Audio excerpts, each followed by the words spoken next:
Joan Davis Show. I Married Joan, America's favorite comedy show.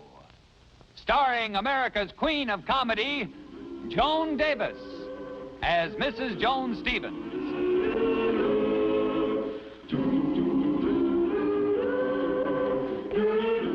And featuring Jim Backus as Judge Bradley Stevens.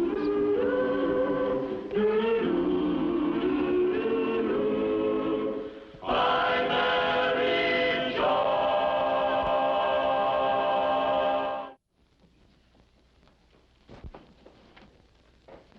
Yes, your husband's a very young man to be selected for such an important post.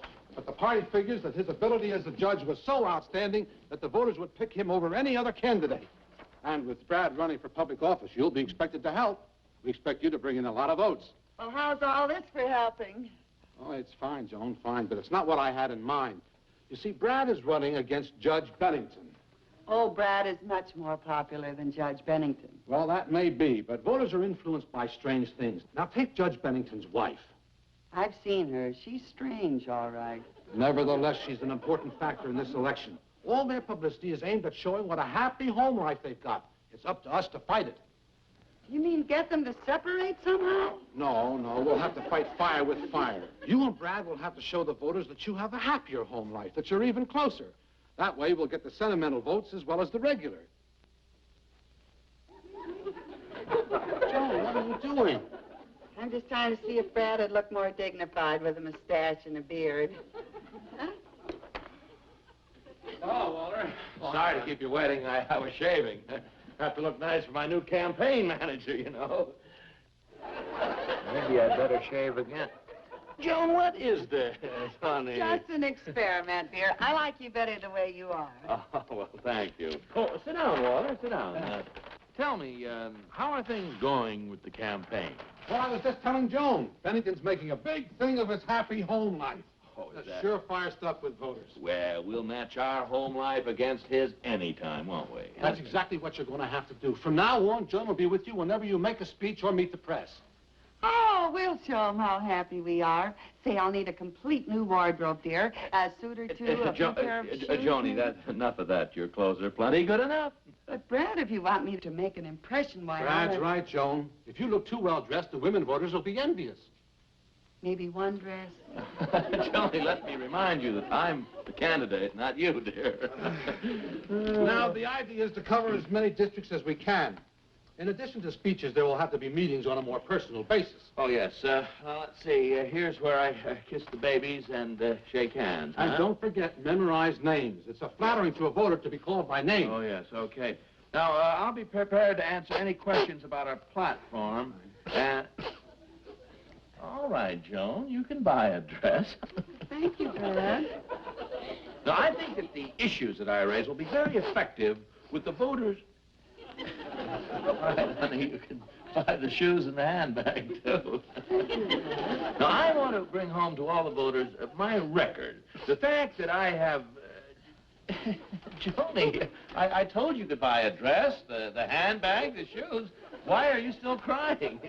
I'm not crying, Brad. I've just got a cold. Oh, all right. A cold? Oh, no. Well, it's just a little cold. It'll be gone in a couple of days. But you'll have to get rid of it right away. Well, that's silly. You just don't say to a cold, go. It won't listen, you know. That's silly. What? Joni, don't you understand? You're going to have to face the voters with me. And you look terrible with a cold. If you're going to help Brad, Joan, you have to look and feel your best. Well, I'm willing. As a matter of fact, I feel...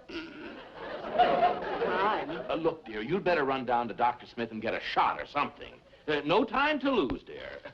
Okay, Brad, okay. Oh. This is a catastrophe. What?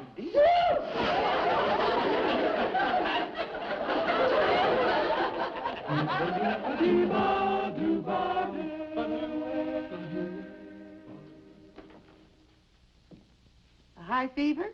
No fever at all. No fever? Must be a cold. Frankly, Joan, you have no cold at all. Oh, now, Doctor, you don't have to be afraid to tell me. I must have a cold. I've been sneezing and sniffling all morning. You're suffering from a hypersensitivity to some substance which is innocuous to others.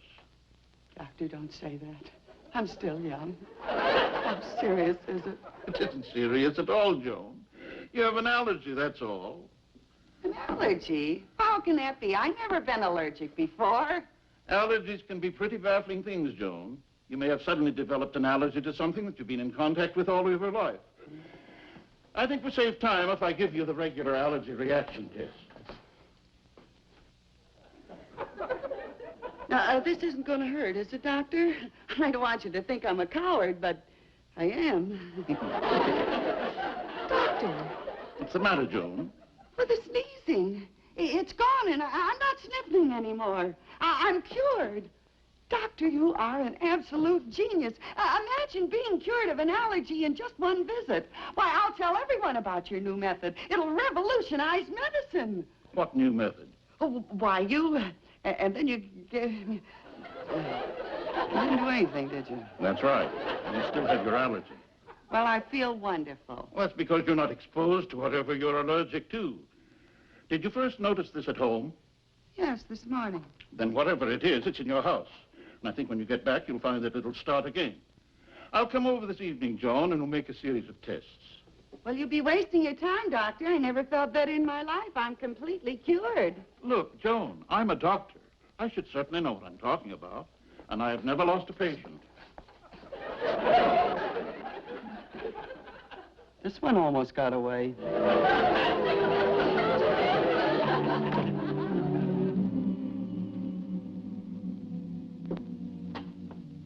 Oh, hello there. How are you?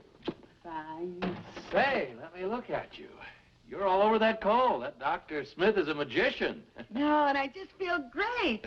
He said I didn't even have a cold. Oh, now, wait a minute. I saw you this morning.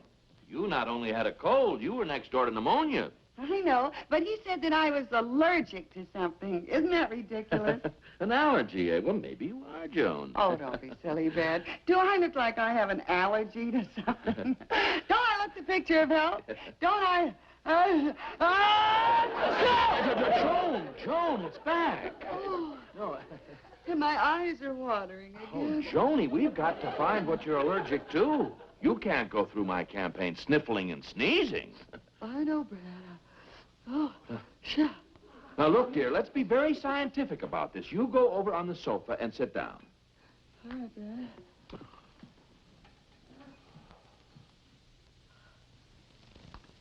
How do you feel? I feel better.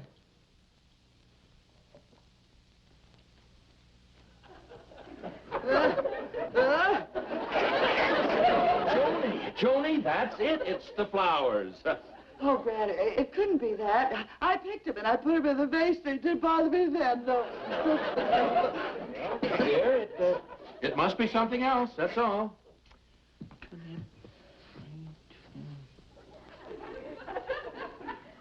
Brad, Yes, dear. come here, dear.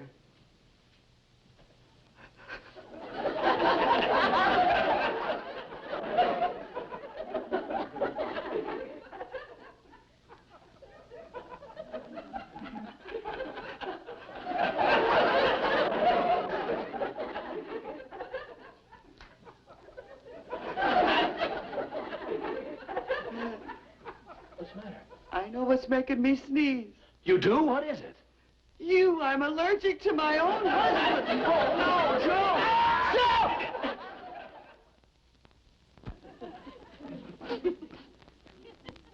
I have never heard of such a thing in my life.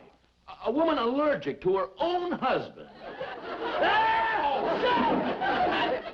I just don't believe it. I absolutely, unconditionally refuse to believe it. That's all. Joan, look, now, I just can't believe it. I don't believe it either, Brad, but stay away from me. I know this sounds fantastic, Brad, but I'm afraid it's true. Well, if she has to be allergic, why does she have to be allergic to me? Why can't she be allergic to ragweed, pollen, or goldenrod? Something that normal people are allergic to.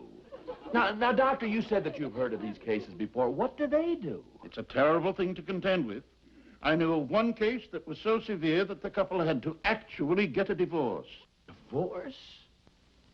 Well, Doctor, that's impossible. After all, 10 years of marriage is nothing to sneeze at. Doctor, what are we going to do? I know what I'm going to do. I'm going to see that Joan gets some relief. Now, you've got to leave home, temporarily. Check into a hotel. But I can't leave my wife when she's feeling like this. Well, if you don't, her condition may grow worse. Well, Joni, Oh, you better get out before I blow you up.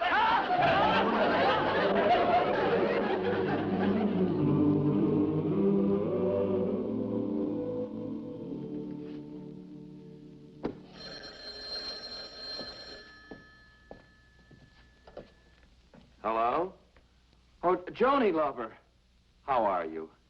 How do you feel? Awful, Brad. Just awful. You mean you're still sneezing? No, I stopped as soon as you left. That's why I feel so terrible. I feel bad because I feel good. That is, I don't really feel good because I feel bad. Yeah, I know what you mean. I always knew that absence makes the heart grow fonder. Now I know it's good for the nose, too. Hold it a second, dear. There's someone at the door. Well, Brad, this is the fine kettle of fish. What is? This, you being here.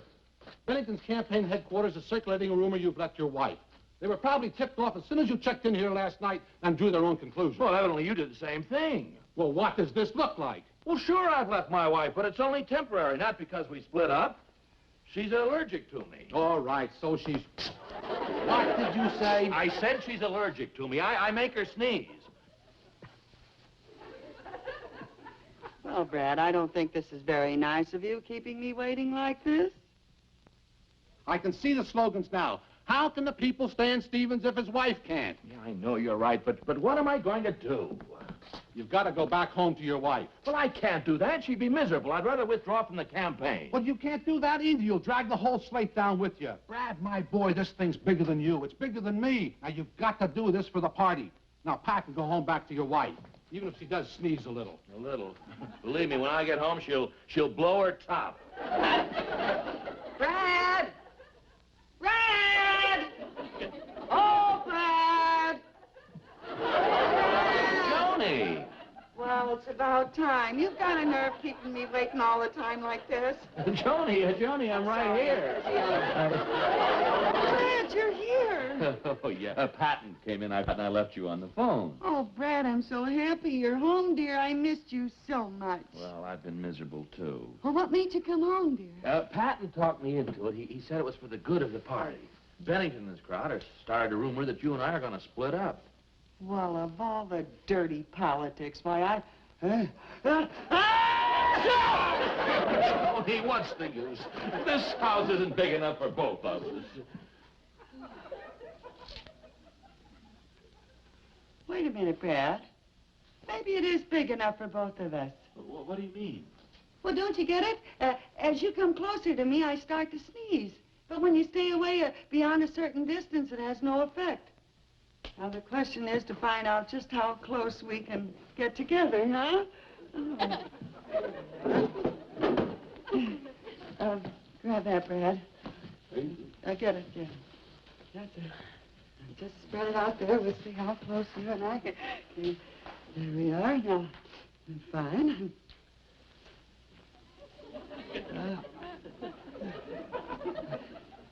Good here.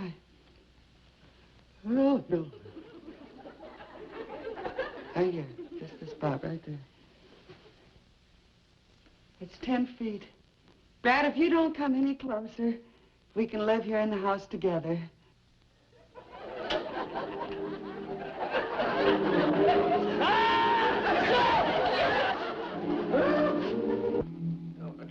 Joni, my tobacco pouch is over there. Do you mind? Not at all, dear. Take it to Brad.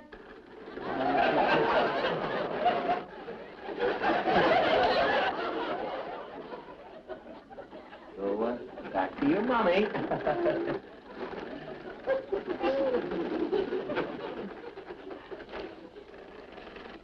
You know, Joni, I have the feeling that, that you're sort of getting a kick out of all this. Brad, do you want to know how I really feel? Yeah.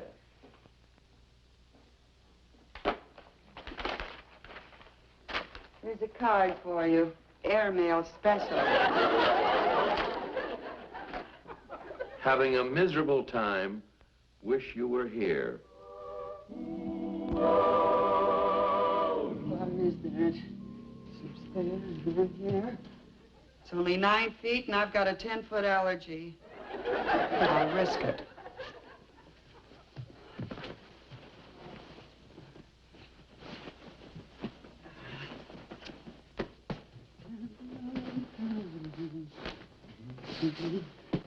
Okay, Brad, you can come in now.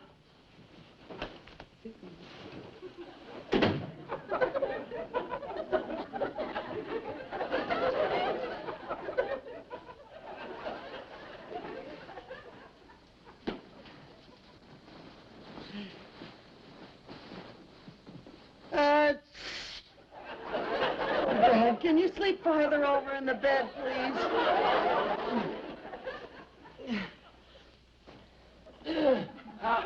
How's this? It's no use, Brad. You'll have to get up and sleep in the other room. I suppose so. Oh. You know, I wouldn't even mind the sneezing so much. It's just that I'm afraid I'll freeze. Freeze? Yeah. Every time I sneeze, I blow the blankets off myself. See what I mean?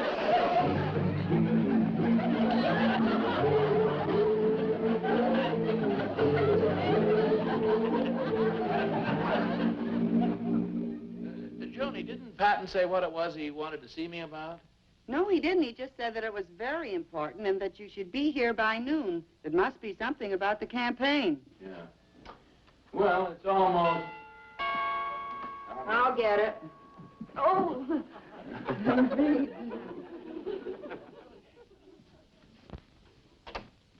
Oh, hi, Brad.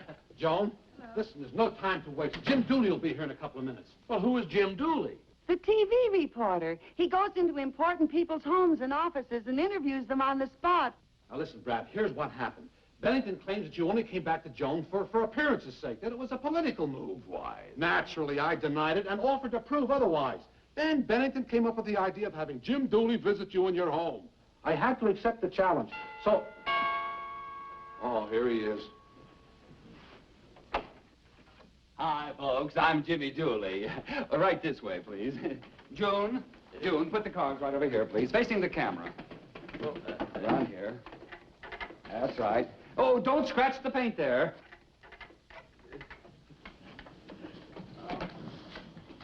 Uh-oh. Judge Bennington came along and brought his wife. How do you do, Judge Bennington? Mrs. Bennington? May I present my wife, Mrs. Stevens? I see you two are back together again. Yes. And you don't seem to be enjoying it. Now I know why he takes his wife with him every place he goes. It's better than kissing her goodbye. Oh, Judge and Mrs. Benson, would you please be seated right over here? That's right. Right there. Well, here we are, ready for a look and a listen to some of the people who make the news in our fair city. Brought to you today by yours truly, Jimmy Dooley. Thank you. Today, our program comes to you from the home of Judge Bradley J. Stevens, a candidate for Superior Court. Oh, yes, we're also favored with the appearance of his charming wife, Mrs. Stevens. In addition, we have with us Judge Casper T. Bennington, who is Judge Stevens' opponent in the coming election. Sandwiches, Bennington. And his most devoted wife, Mrs. Chopped liver. Chopped liver. Bennington. Oh, here is Judge Bradley J. Stevens. Judge, please. Right at the microphone, Judge. Yes, Judge. Thank you. Ladies and gentlemen, I just want to say that, contrary to any of the rumors that you might have heard, my wife and I are as much in love as we were the day we were married. More in love than we ever were before. And now, folks, let's hear from the woman behind the man, Mrs. Bradley J. Stevens. Mrs. Stevens, up the mic. microphone. Oh, no, please, Judge. I'd like you to stay up here at the microphone, too, please. No, Mrs. Stevens, I'd like you both up the microphone together. Judge, please, you've got to stay up here together. Please, Mrs. Stevens, I have to have you two together here. They're so much in love, they won't even stand next to each other. You heard what Judge Bennington said. Now's your chance to deny it. Well, here we are, folks. The inspiration behind the judge's career. Right, Judge Stevens? I just want to say that Joan and I have been sweethearts since we were in high school. And I think that she is the sweetest, kindest, most beautiful girl in the whole world. And what's more, I know that she loves me with all her heart. Ladies and gentlemen, this is Caspar T. Bennington. You all know me. Now, I ask you to look at Judge Stevens' wife. Is that the face of a woman who has ever experienced affection? Warmth? Tenderness?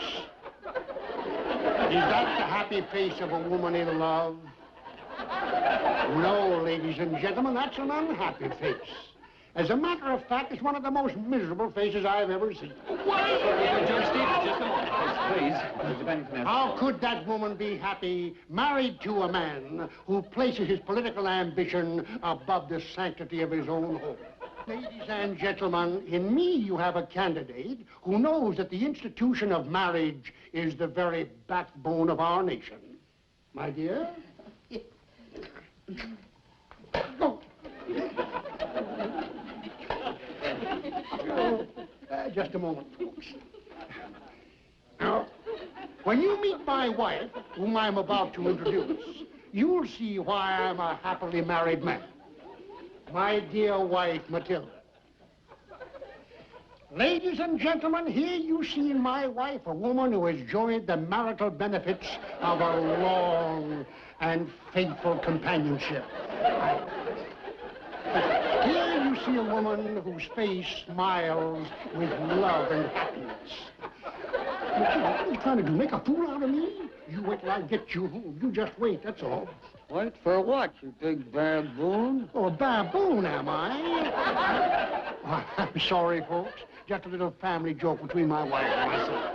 Joke, is it? You won't think it's so funny when I break a rolling pin over your thick head. Well, you fat old bag of bones, you. You're lucky I didn't kick you out of the house years ago. Bag of bones, am I? You know, that little incident on Dooley's television show will probably haunt Judge Bennington for the rest of his life. It's been 3 weeks since it happened, and the town hasn't stopped laughing yet. Well, he had to withdraw from the election after losing so much face. Well, he didn't have much face to lose. Well, he had it coming to him for spreading that rumor that you and Brad had separated. Say, how does it feel now that you can be close to your husband again? Oh, just wonderful. You know, it's amazing how quickly I stopped sneezing as soon as I found out what I was allergic to. I have the only wife in the world who's allergic to her husband's shaving cream. And I've got the most considerate husband in the world. Oh,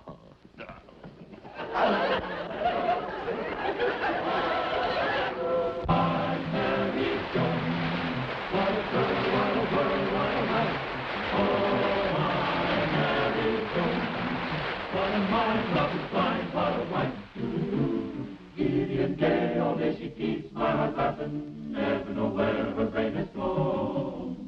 To each his own, can't deny that's why I married Joan. To each his own, can't deny that's why I married Joan.